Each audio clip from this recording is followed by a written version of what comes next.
అంటే నేనేమంటానంటే, నేను ఒక ట్రస్ట్‌కి నేను ఒక దేవాలయాన్ని ట్రస్ట్‌గా ఉన్నాను పాపం. దాంట్లో దత్తాత్రేయ స్వామి గుడి ఉంది. నాకున్నటువంటి బుద్ధి అది. ఆ దత్తాత్రేయుని పూజ చేయడానికి ఆయన దగ్గరికెళ్ళినప్పుడు తప్పకుండా నేను ఓకే అమ్మా మీరు ఆరాధన చేసుకోండి. నో ప్రాబ్లమ్ నన్ను అడగొద్దమ్మా మీరు చేసుకోండి. నాకేం భయం లేదు. ఈ ప్రోగ్రామ్ తెలుస్తది అందరికీ. నేను భయపడను. ఎందుకంటే నా విద్యుత్ ధర్మం అది. నా సనాధర్మాన్ని నేను పోగొట్టుకోను. కాబట్టి ఆయన దేవుడు కాదు, గురువు. అందుకే అంటున్నా ఆరాధించండి, పూజించకండి. అభిషేకాలు లేవు, అబద్ధం. మంత్రాలతో లేవు. ఉట్టిగా నీళ్ళు పోయి సాయినాథ్ సాయినాథ్ అనుకో నువ్వు నీ ఇష్టమైనట్టు పోయి, నాకు అభ్యంతరం లేదు.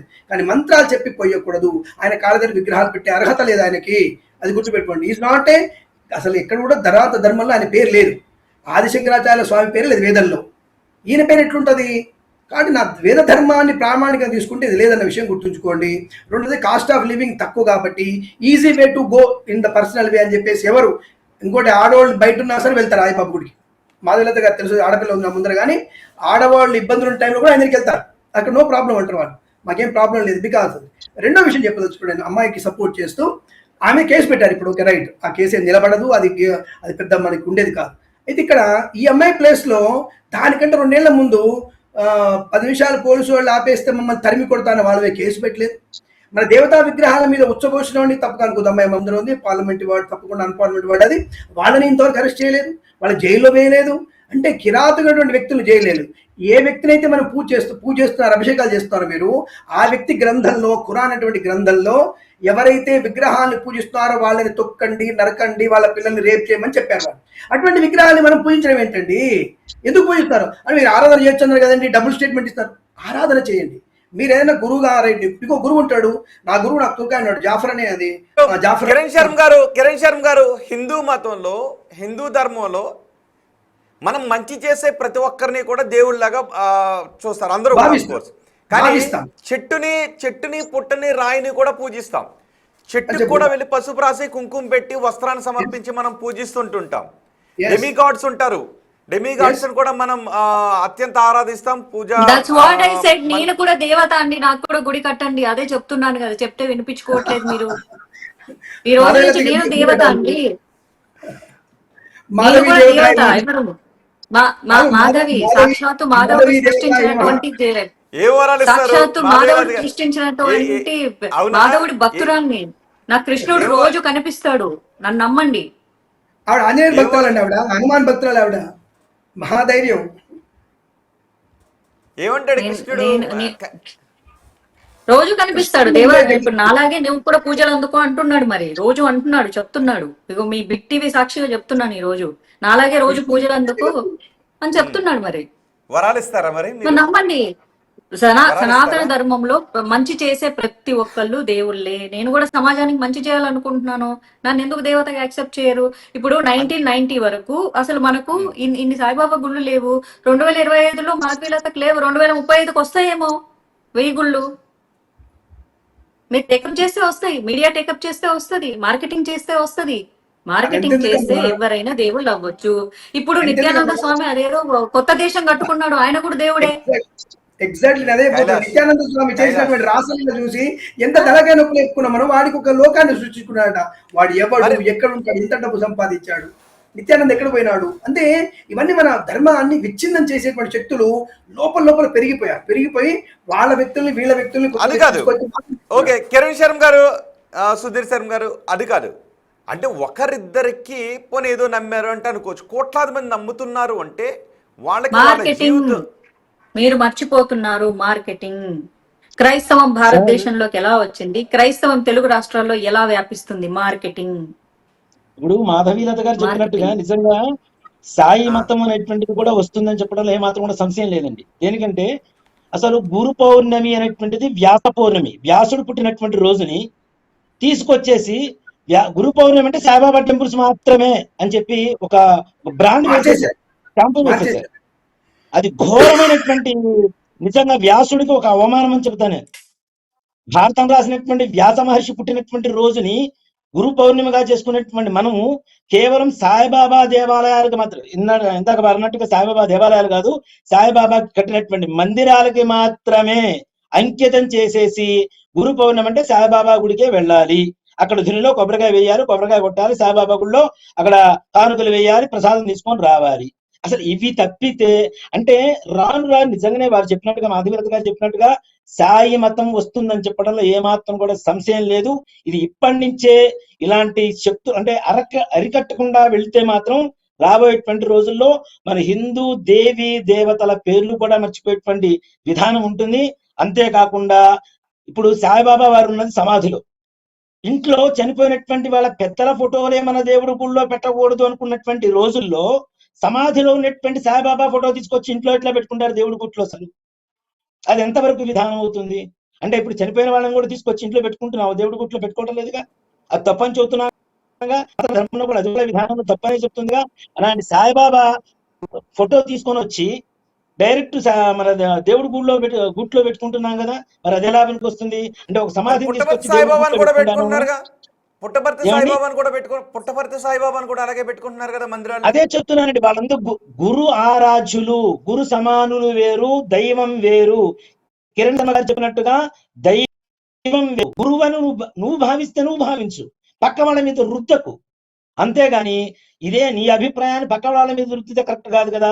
నీకు గురువు అనుకుంటే గురువు అని భావించుకో, నువ్వు పూజ చేసుకో, ఏమైనా చేసుకో, కానీ అది కూడా దానికి కూడా పూజనీయత కాదు అని చెప్పి చెబుతున్నాం. దాంట్లో ఏమాత్రం కూడా సందేహం లేదు. అది ప్రతి ఒక్క రాష్ట్రంలో ఉన్నటువంటి ఎండోమెంట్ డిపార్ట్మెంట్ క్లియర్ గా చెప్పకుండానే చెప్పు తీసుకుని కొట్టినట్టు చెబుతోంది. మా ఎండోమెంట్ డిపార్ట్మెంట్ లో మీ సాయిబాబా టెంపుల్స్ వద్దు, దేనికంటే అవి చర్చిలు మసీదులతో సమానం కాబట్టి మేము చేర్చుకోము.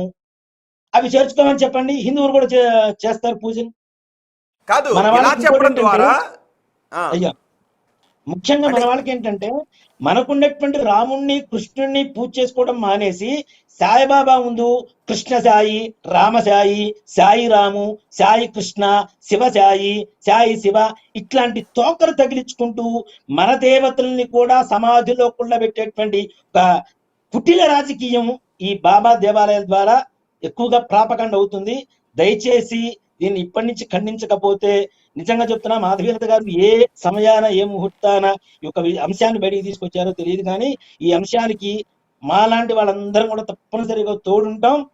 అవసరమైతే హిందూ ధర్మం నిలబెట్టుకోవడానికి చాలా ఒక సమిధరవుతాం, దాంట్లో ఏమాత్రం సందేహం లేదు. ఇంతకు ముందు కిరణ్ శర్మ గారు ఒక విషయం చెప్పారు. ఆయన ఎక్కడికైనా వెళ్ళేటప్పుడు ఆయన బైక్ ని ఎడం చేతితో టచ్ చేస్తారని, తద్వారా ఆయనకి మంచి జరిగింది అని. సో ఇలా జరుగుతూ ఉన్నప్పుడు మనం ఎడం చేత్తో టచ్ చేయటం అనేది హిందూ ధర్మంలో లేదు, మనం కుడి చేత్తోనే టచ్ చేయటం అనేది ఉంది అని చెప్పినప్పటికీ కూడా నేను అనేది అది కిరణ్ శర్మ గారు వినరు.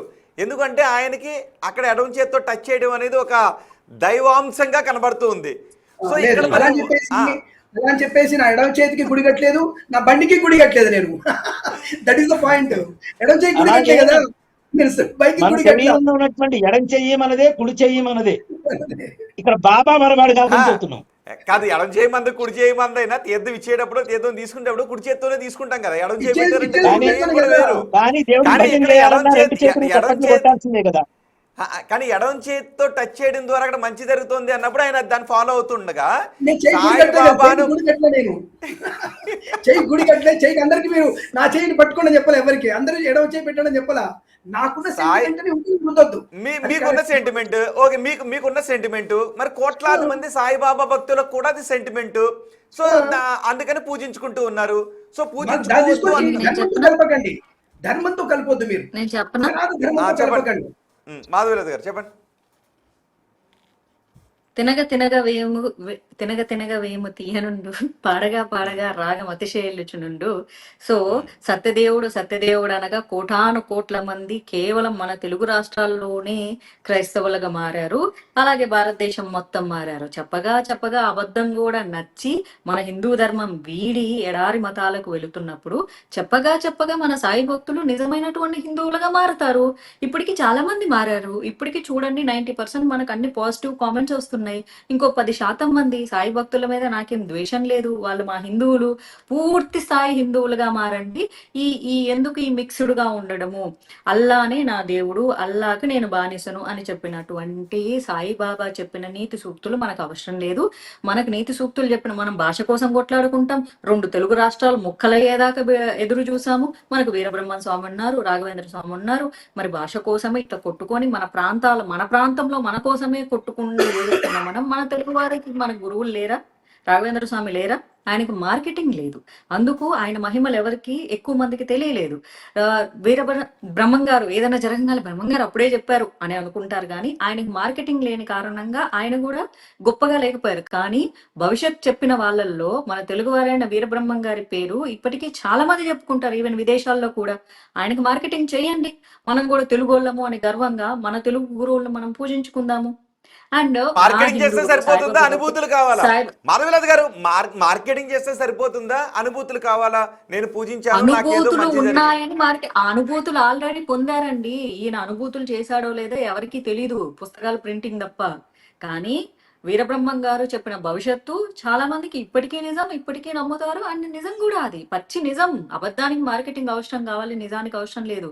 రాఘవేంద్ర స్వామికి మహిమలు లేవా, ఆయన జీవ సమాధి కాలేదా, అది అక్షర సత్యం. ఎవరు కాదనగలరు చెప్పండి? కాబట్టి మనకే బోల్డ్ అంతమంది గురువులు ఉన్నారు, కానీ మనం మార్కెటింగ్ చేసుకోము. ఒకవేళ చేసుకుంటే ఎదుగుతారు. అది కూడా కాదంటే నాకు మార్కెటింగ్ చేయండి, నేను కూడా 10 సంవత్సరాల్లో నాకు 1000 గుళ్ళు వస్తాయి. అదే చెప్తున్నా. సాయిబాబా భక్తుల మీద నాకు ద్వేషం ఏమీ లేదు. నేను ఒకటే చెప్పాను, మా హిందువులకు సిగ్గు లేదు. ఆ మా అనే దాంట్లో హిందువుగా నేను కూడా ఉన్నా. మా హిందువులందరూ నేను ఏదైతే వైశ్యులు బ్రాహ్మణులు అని అన్నానో, కనక పరమేశ్వర అమ్మవారి గుళ్ళకు వైభవం తీసుకోండి. ఎందుకు మీ ప్రాంతాల్లో సాయిబాబా దర్గాకు వైభవాలు ఎందుకు? సంతోషమాత గుడులకు వైభవాలు తీసుకోండి. మరి నిజమైనటువంటి స్వచ్ఛమైనటువంటి హిందువులుగా బ్రతకండి అని చెప్తున్నా. సాయిబాబా సచ్చరితం చదివితే ఏమైతుందో నేను చెప్తాను.